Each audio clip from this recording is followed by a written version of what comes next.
and pulls out a foot-long sub, 4 bags of chips, and a little container with like cookies and shit in it. And he lays it out like he's like a chef setting up his like mise en place or whatever. Like, I'm going to be cooking all night. I need to have it perfect. This is definitely an AMC Stubs list guy. Oh, yeah. Who just has 2 accounts Yeah. just so he can get the free extra seat for his bag of shit. Yeah, his duffel bag full of food that's not allowed to be in there.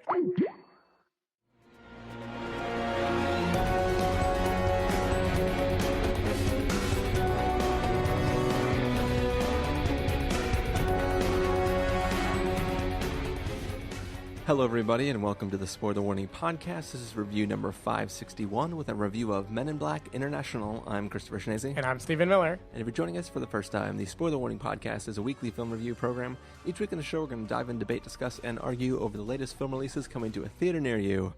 This week, we're talking about a film that nobody saw, apparently, but maybe for good reason. That's Men in Black International. Start this episode off, Stephen. What is your familiarity with the Men in Black franchise, and like, what are your kind of thoughts on this property as a whole? Yeah, it's kind of weird because my familiarity is, I guess, 100%. Like, I've definitely seen all the movies in the Men in Black franchise, but Did you watch the cartoon at all? I think, yeah, I watched the cartoon a bit at least. I definitely have seen all the films in succession, and I think we even liked the last Men in Black movie. Like, I remember us reviewing it for the podcast and feeling generally positive, though it is not in my head at all anymore. Like, whatever happened in that movie, it is completely gone. I remember the one-time guy, the guy from what is it?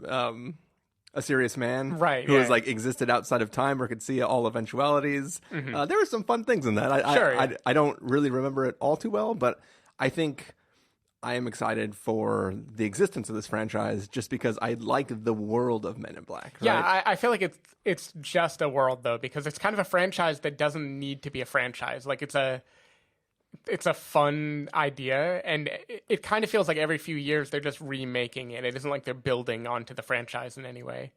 But it's the Earth is always in danger. Yeah. They have to do some one plan. Maybe they have to go up with nothing but their series, whatever, deatomizer, and try to save the day. Yeah. And then in the end, people get flashy thinged. But maybe us, the audience, keep getting flashy thing and keep going back to see more and more of the franchise. Mm-hmm. I think this universe is fun. Our universe is fun. I like the idea of aliens being in plain sight all over the place, and just us not noticing it, or the people that we think of as weird are actually aliens. Mm-hmm. But this seems like if this was like a show on like one of the lesser networks, like TNT or something. I don't mean to network shame people. Yeah. But I would, very funny, Chris. I would tune in and watch this. Right? Like, it would be fun. I think the only thing that keeps it from being a films or a TV series outside of the cartoon that I mentioned earlier, it's just that it would be too expensive to do all the visual effects for not enough gain for it to be a television show, right? If they could somehow get away with not having to do a bunch of special effects to show these aliens, then it could be fun. Muppets in Black. That could be fun. I'm still sad that we're probably never going to get this 21 Jump Street crossover with I know, Men in Black. It makes so much sense. I kind of, in my head, even though I knew it wasn't happening, when I sat down to watch this movie, I was like, is this going to be a crossover? Like, I hope Jonah Hill and Channing Tatum just going to randomly show up in this film. I hope so badly that like something would happen that would bring those worlds together. I knew it wasn't gonna, like, because people would be raving about it instead of ignoring it. But we didn't ignore it. No, we saw it. maybe a bad choice, but we decided to go out and see Men in Black International this week, and for better or for worse, we're here to give you a review of it. Mm-hmm. So what do you say we get started, Stephen? Sure. We're going to take a listen to the trailer for Men in Black International, and we're going to come back and give you a review. We are a rumor. Recognizable only as deja vu and dismissed just as quickly. We are the best kept secret in the universe. I know. I want in. You erased my parents' memories, but you didn't get mine. Took me 20 years to find you. How many people can say that? I found you, which makes me perfect for this job.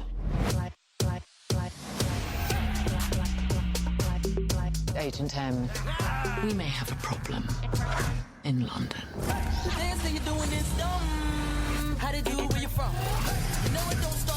Welcome, man. You will be with Agent H.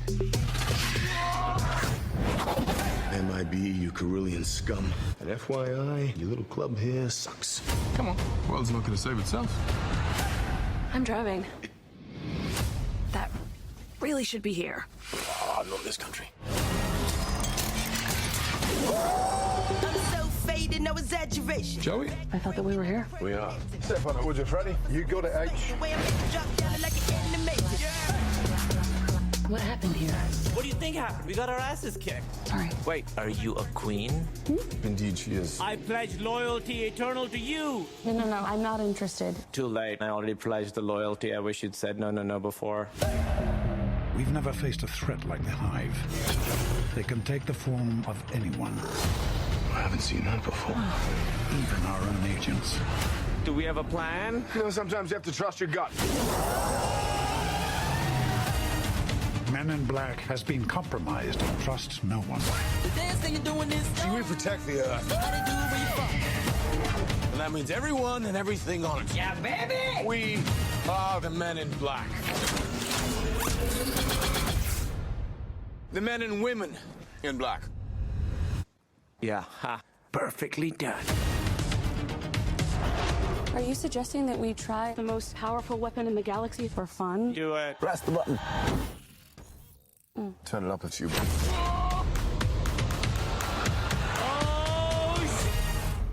All right, so that was the trailer for Men in Black International. Usually in the Men in Black franchises, the organization Men in Black go out and try to recruit people. But this film starts with a woman who has grown up having a past history where her parents got flashy thinged after some sort of encounter, and that has led her to live a life where she is driven herself to try to find and get on board with the Men in Black. She gets her chance. Joins the organization and gets thrown into a big situation in which, once again, the world is in danger, and she has to team up with one of the biggest hotshots on the Men in Black force, I guess you could call it, Apparently, yeah. to try and protect the world from this thing that is happening. And along the way, encounter a bunch of aliens. Mm-hmm. So, Stephen Miller, what did you think of Men in Black International? So I have to say that nothing was preparing me to have a good time with this movie. On my bus ride there, I had one of those situations where you talk to a stranger and like they say something and they look really normal. So like you take out your AirPods to talk with them, and then in like 5 seconds they tell you that they know that they're God and you're the devil, and you whispered insults to them through other people on the bus. You know, one of those. So, like, I had this, like, uncomfortable, long conversation on the bus. Is that when you just reach up and pull the stop I lever? was, like, boxed in by this person, so I was, like, kind of de-escalating their conversation. They were being very chill, but they kind of were like Tessa Thompson, who, like, knows something nobody else knows about the universe, where he's like, come on, man. You and I both know. What, you want me to spell it out for you? You're the devil. You whispered to the other person that I was stupid in your subconscious, which went to my subconscious, so I heard it, and now I'm here talking to you about it, and I could kick your ass, but I'm not going to kick your ass, because why would you do that? It was just this, like, insane conversation that I was being, like, very trying to polite, like, yeah, I'm really sorry about that, man. I didn't mean to, do any of those things. Did you say, see you later, you Carillion scum? Unfortunately, I didn't know the future, so I couldn't quote the movie yet. But anyway, so then I go into the movie theater. I'm not shaken, like, whatever, this happens. It's not scary. It was just, like, a kind of weird encounter. And I sit down in the movie theater. It's a fully booked show, like, fully booked. I'm in row, like, 3 or 4. Like, almost no seats were left. To the left of me, some girls sit down, immediately open a bag of chips, and start chomping. And I'm like, okay, great. We're in Noiseland. To the right of me, a guy walks in, big dude. He sits down 2 seats away from me, plops a giant duffel bag on the seat between us. Like, he must have reserved 2 seats for this movie. Rips open the duffel bag, zip, and pulls out a foot-long sub 4 bags of chips and a little container with like cookies and shit in it, and he lays it out like he's like a chef setting up his like mise en place or whatever. Like, I'm gonna be cooking all night. I need to have it perfect. This is definitely an AMC Stubs list guy. Oh yeah, who just has 2 accounts just so he can get the free extra seat for his bag of shit. Yeah, his duffel bag full of food that's not allowed to be in there. And the whole fucking movie, this guy is like loudly wrestling with rappers. At one point, he had the bag of Sun Chips and he was like inhaling the crumbs. No, that's the worst crinkle bag ever. Yeah, he was like inhaling the crumbs and laughing at the same time. So the movie would just be like, oh, is that the sequel to The Notebook? And he'd be like, spitting crumbs and crinkling. Oh my god, it was the worst crowd I've ever been in before. So all that to say, I liked it. Yeah, it was not an ideal viewing situation, but like we talked briefly today about the movies we're going to review because it didn't feel like we had to be cagey about our feelings. The Men in Black. I wish I could hate this movie. Like I wish it were bad. I don't think it is bad. I think it is completely lackluster and lifeless, which is weird because it has like a cast that I like. Like I really like Tessa Thompson. I really like Chris Hemsworth. I really like Kumail. I think Kumail as a little alien sidekick is like a funny idea and fits like amazingly well in the Men in Black universe. Like I like the idea of this movie, and it could have easily been a Kingsman type film, right? Where it's like, hey, they have slick things and they're going around London having some adventure, and like, who cares if it's like heavy or if it lasts with you for a long time? Like, it'll be a fun romp. And somehow this movie just manages to be like completely uninteresting every step of the way for me. Like, nothing about the premise interested me. They shortcut Tessa Thompson's origin story to a point where it feels like so perfunctory. I don't even know why I'm watching it. It's like, we all know what's going to happen here. Nobody cares about this. You don't care. Emma Thompson doesn't care. Like, nobody cares about who their characters are in this film. Yeah. And as they go along the journey, you said that they saved the world, and that is technically true. But the real arc of this movie, including like an ending where they've, quote, saved the world, is nothing happened at all. Like, someone gets a thing, someone makes a mistake, they get the thing again. Like, it's just like dumb. It's like a really, really, really lackluster movie. And there was a point in the movie where I swear to God, it felt like it was ending already, and I thought it was like that moment in Vice where they like throw up a fake credits and then they're going to be like, but that's not what really happened. But It was just the fucking movie. It just felt like they didn't know how to end it, and they just wanted to like fast forward to the final confrontation they needed to get to. I don't know. It feels too much like a Mission Impossible or a Fast and Furious or like any of these movies that do the international intrigue thing 1,000 times more fun than this movie did. Yeah. And it just made it feel like a pointless exercise in whatever. So yeah, it was one Halo jump short of a Mission Impossible movie. Yeah, for sure. And it like, I don't think it was even bad. Like, bad would imply there's a moment I can point to where I'm like, oh, I hated that. I didn't like that. I didn't like that character. Like, I didn't even not like anything. The whole movie, I sat there like, okay, what are we doing? Like, why?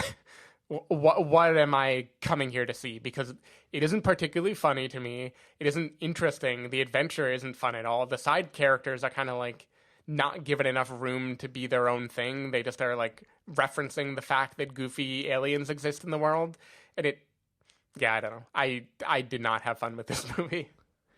Yeah, I mean, I think what you're saying is pretty much as accurate as you can get. Like, it's not that it's a terrible film. It's just that it's not super awesome. And I think even on paper, the beat to beat moment of this film is interesting enough. And it's like the little twists and turns that it goes on, or like the little reveals that it has, or sort of the payoffs that it does of little tiny unimportant things that kind of seeds earlier. They sort of work from just a cognitive, okay, I see what you did. That's fun and all, but it feels like the film is trying to get through too much material. It's like they could simplify the story and then sprawl that out a little bit and make it more interesting. But there are whole characters that they introduce, and you spend 2 minutes maybe seeing that character, and then all of a sudden it's like some other thing that we're paying off, which doesn't make this scene better, but makes an earlier scene maybe interesting. Like, the idea of moments that pay off seem cool, and if this was a show where this was one beat in maybe a couple different episode arc, and it's calling back to an episode ago, that would be kind of cool. Right. I think it'd be a fun TV show. Yeah. But if it's calling back to like 10 minutes ago and not enough has happened between these two moments to make you care, it's one of those, it feels like too rushed and a little bit of a letdown. And I think that another thing that's weird is like the conceit of this film having Tessa Thompson being like the young girl who saw an alien, didn't get flashy thing, but her parents does, and that drives her. That's fine and fun and dandy. In a television show where that's the pilot episode where we see her as an adult, and we spend an entire episode of her investigating, and it ends with her walking into the building and getting like found out, and then episode 2 starts with her trying to convince them. Like, things where we get to spend time in each of those moments would make it more interesting. What I don't like about this film is having her character be this like, I'm a go-getter, I'm going to do all these things. She doesn't have the information to deal with the situation she's trying to go into. Right. Like, she's trying to be like the Hermione character, where she's like, I'm going to take on every task and make the teacher love me and do all these things. But she has no context for anything. Yeah. She throws herself, she tricks her way into this potentially world-threatening situation with no context for anything, and like, her lies would really fuck over the whole planet in any other story, right? If she tried to go and be like, oh, I'm completely fluent in this made-up language that blah, blah, blah, blah, blah. If she really went into that situation, she'd be fucked. And I feel like the film doesn't do enough to show her being out of her element. Like, she basically shows up, lies her way in, and then she's kind of badass, right? And I feel like the film doesn't spend enough time having her have to meet challenges that she's not actually adequately ready for. And I don't know, it just feels like everything feels sort of cheapened by the fact that it's all just kind of like shorthand. And even though there's some elements that I like about where the story goes, it still feels cheap, because it's like they cheat step their way to that moment, right? And the callbacks are kind of like, well, good, you get to check a box that you called back to this thing earlier, but calling back to it doesn't feel impactful. It just feels like, oh, that's cool, right? It just feels like a little golf clap. Like, if a kid wrote a story and was like, and then this happens, you'd be like, oh, you're clever, little kid. And I feel like the callbacks are also pretty easy to like anticipate already, right? Like, at least for me, the film didn't do a lot that I was like surprised by when it happened. Yeah. They're easy to anticipate, but there's still some fun uses of things. I think what frustrated me is there are clever things on paper if you're just zooming out to the like scene by scene bullet point description. Yeah. But the actual way things happen in this movie is like often kind of incomprehensible. Like, it's early in the movie, so I won't consider this a spoiler, because I don't think this movie is worth doing a spoiler section. No. But early enough in the movie, basically they are charged with watching a character, and that goes out of control. So like they fail their duty, basically. And Liam Neeson is about to be convinced to fire them, basically, and like neuralize them, whatever it's called, where they don't have a memory anymore. Yeah, neuralize. And a conversation happens where he's about to do it, and he's like, give me one good reason why I shouldn't. And Tessa Thompson says, because there must be a mole. And he's like, oh, you're right. Go work on things. And it's like, what the fuck does that argument mean in that context? Like, why would there being a mole mean like you don't get neuralized anymore? Like, it doesn't make any sense to me. Like, why would that change? Why would that be smart? Why would Chris Hemsworth be like, oh my God, how did you think on your feet so quickly? Like, it felt like someone just didn't know what to write, and they were like, how about we just make a thing that sounds like an argument, and then like hopefully the viewers won't notice. Yeah. Like I don't know, there were weird things. And the world building I thought was odd too in this movie, because there are things that I like. Like, I made a joke when we were talking earlier today that there's the scene where she goes to Hogwarts, right? Which is her, basically she gets on a train and she's heading to London. She does the sorting hat thing with her black outfits. Yep. Yeah. She goes to the train station, and it's this magical world where there's aliens walking everywhere, right? There's shoes that walk on their own, and there's like little creatures walking around. And she gets on a train, and it looks like a normal New York subway car. And then when they start moving, it reveals itself to be cool. Why was that hidden there? Yeah. There were already aliens everywhere.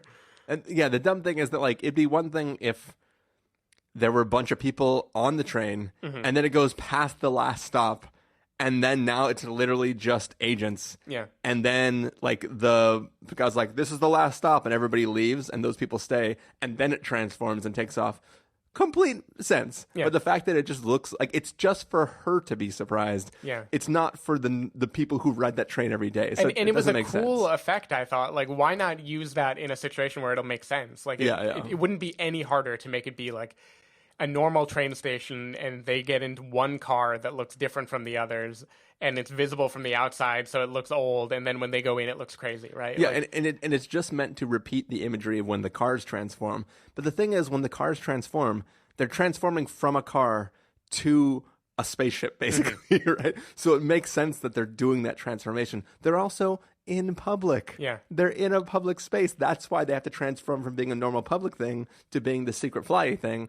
The subway that's already in your own building that no public person can see doesn't need to transform. Yeah, and I felt like you when I was watching it, because I was like, this is a Chris thing to nitpick on, but it drove me fucking crazy for some reason. I was like, why am I supposed to enjoy this wonder right now? It doesn't make any sense. Yeah.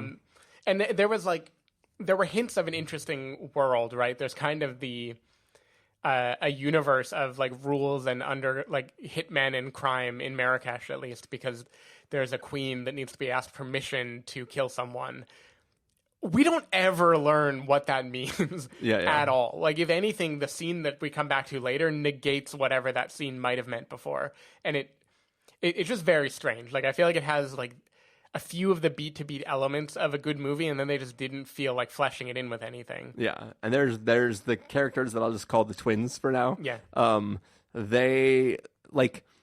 They're cool in theory, but then there's like a bunch of weird things with them as everybody tries to figure out what and who they are and why they're doing anything they're doing. And it's like they sort of just show up at random times to be a sudden threat. Yeah. And it's like, make it be a thing that is constantly hunting them rather than being a thing that like, oh, I think they're out of danger, and now these things arrive, and now there's another danger, and it feels strange to have them. Also, they should have no problem killing their target ever. They're way overpowered, and I feel that like having the characters constantly pull larger and larger weapons out of their truck or their car just to have no effect. It's not an interesting, compelling battle.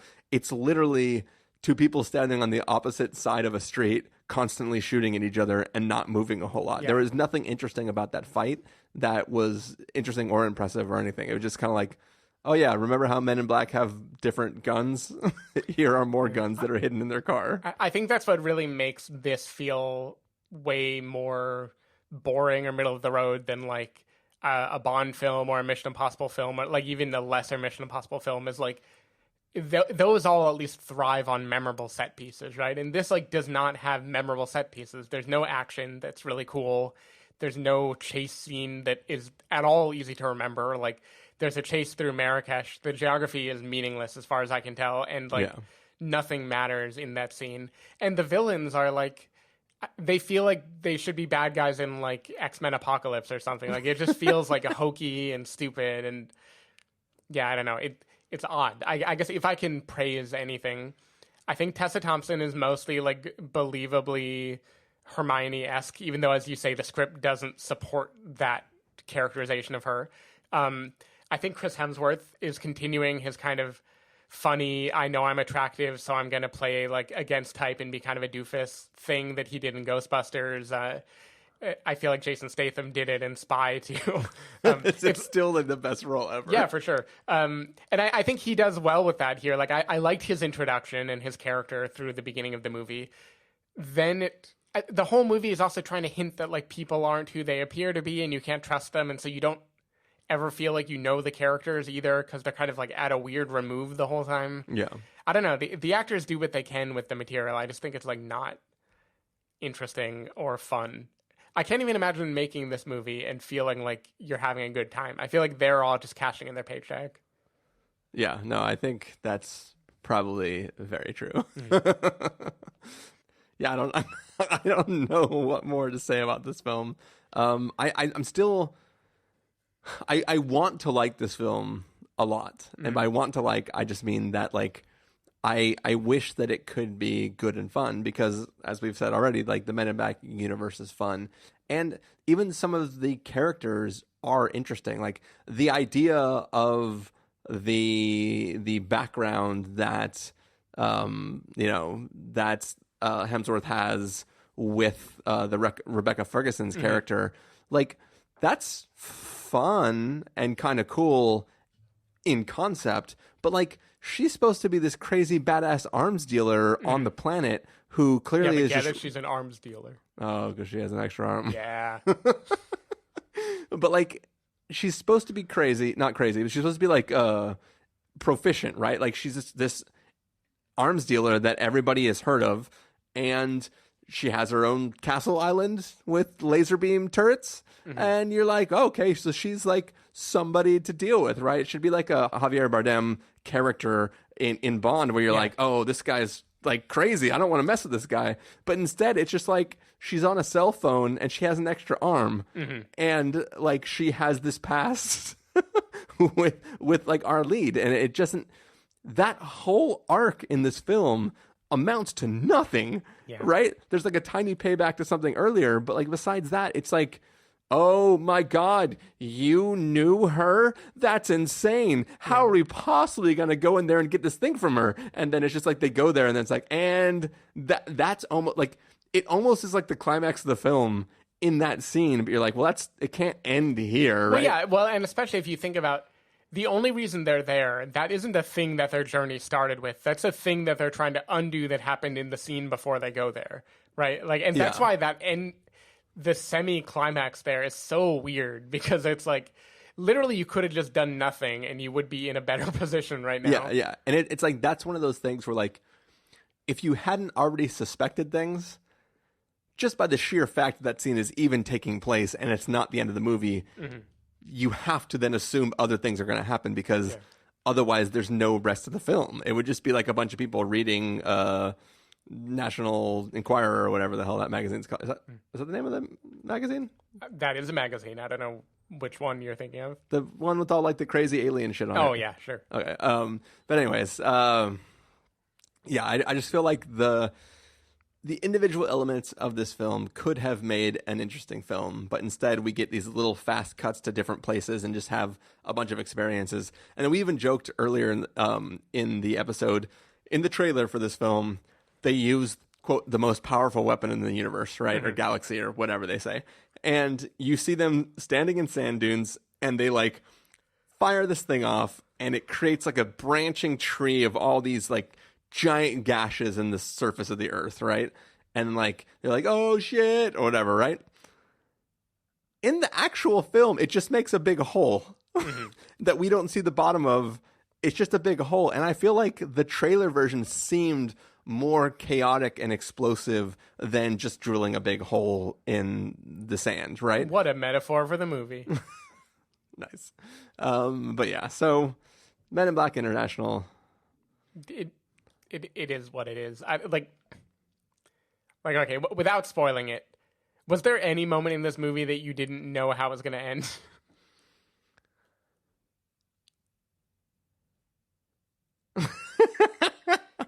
I'm at a loss for words, Steven. I feel like it's just like such a stereotypical, like, I don't know.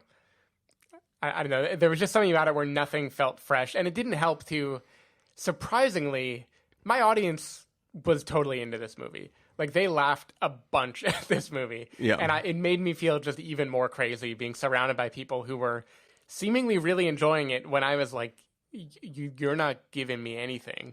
I don't understand what I'm doing here. Yeah. And I think, too, part of the problem is that the villains in this film are new villains that we're introduced to. Like, we've never heard of the Hive or anything before. And our only experience with the Hive is the equivalent of a PowerPoint presentation and one Hive creature, right? And we're supposed to extrapolate from that the world is actually in danger. And outside of characters saying, like, the Hive could be the end of the whole world, we don't visually see anything like that, right? So yeah, not at all. I think that's also one of the problems with this film. It's just that we get that it's a Men in Black film and that the planet has to be in danger. But, I mean, like, even in, like, the first Men in Black, right? There was, like, if we don't turn over the galaxy, we're going to destroy the world, right? There's, like, a ship hovering out of sight in orbit or whatever, and it's literally going to, like, nuke the shit out of the planet or whatever if they don't deliver this thing. So that's a thing. We don't have to understand how the ship works. We just know there's a spaceship that's going to blow up the planet. This is like, there's something coming from a thing, and they're real, real bad, trust me, but you'll never see how bad they are. You'll just have to trust that they are bad. I don't know. It seems very strange. Can I say, too, one of the lines that the first time they said it, I liked was armed with only our wits and our class 7 blasters or whatever it's called. Deatomizers. Like, yeah, deatomizers. Like, I liked that line the first one or two times because it was, like, funny because it's braggadocious, like, armed with only your wits, and then you're going to follow it with this, like, super-powered weapon that you name drop. I hated that line by the end of this movie. I really did not enjoy. They took, like, one thing that I thought was a funny aside and beat it to death into a different meaning that I didn't like. We can't really talk about the meaning, but the end result of what that meaning means was not a surprise. I like the way they chose to reveal that information using that line. See, I think they make their characters too stupid. Like, they want us to realize it, like, 8 times before they realize it. Yeah. But anyway, minor complaint. I was just lamenting because that was one I had put in the back of my mind of, like, that was a funny line. Yeah, I'll bring that up on the podcast, and now I am, but in a different way. Cool. Well, shall we get to verdicts? Sure. Stephen Miller, if you're going to give this a must-see, recommend with a caveat, wait for rental, pass with a caveat, or must avoid, what would you give it? I'm giving it a pass with a caveat. The caveat being it's not as bad as Robin Hood, I guess. No, the caveat being, like, what the fuck? It isn't terrible. Like, I didn't hate any part of it, even though, like, in hindsight now, all I want to do is crap over the movie. Did we review Robin Hood? We sure did. It was one of our, like, that day we did 8. Oh, yeah. For some reason in my head, I feel like that was one of the movies that I watched that you didn't. No. But I guess we actually reviewed it. No, we reviewed it. That's how amazing it was. Yeah.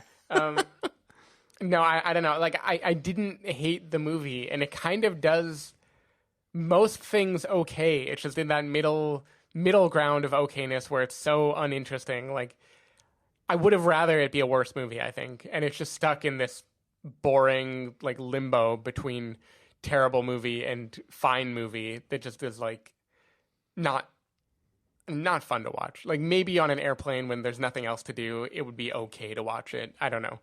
I didn't get anything out of it. Yeah, I feel like, I mean, I'll give it a pass with the caveat as well. I feel like the caveat in this sense is, like, this is probably the last Men in Black we're gonna get, unless, I guess, like 10 years from now they decide to fully reboot it and start from scratch. They'll reboot it in like 7 years. But yeah, I think I didn't hate watching it. I just never thought it was good. Yeah, if that makes sense. It sure does.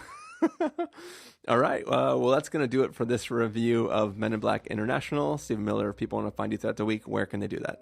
People can go to twitter.com/sdavidmiller or sdavidmiller.com. People can find me at ChristopherInRealLife.com or twitter.com/ChristopherIRL. You can find the podcast over at thespoilerwarning.com, where you can get a bunch of the back episodes of the show. If you want to subscribe to the show, you can do so in Overcast, Stitcher, Apple Podcasts, or wherever podcasts are found. If you want to know when the episodes go live, you can follow us at twitter.com/spoilerwarning, facebook.com/thespoilerwarning, or instagram.com/thespoilerwarning. If you want to get a hold of us directly, you can send an email to fans@thespoilerwarning.com, or you can use the contact form on our site. Music for this episode will come from the soundtrack to Men in Black International, so hopefully you're enjoying that, especially more than we enjoyed this film. So that is our review. We have one more review to do for you, and that is a review of The Dead Don't Die. So we are going to go take off, record that, and then we'll be back in just a moment. Bye.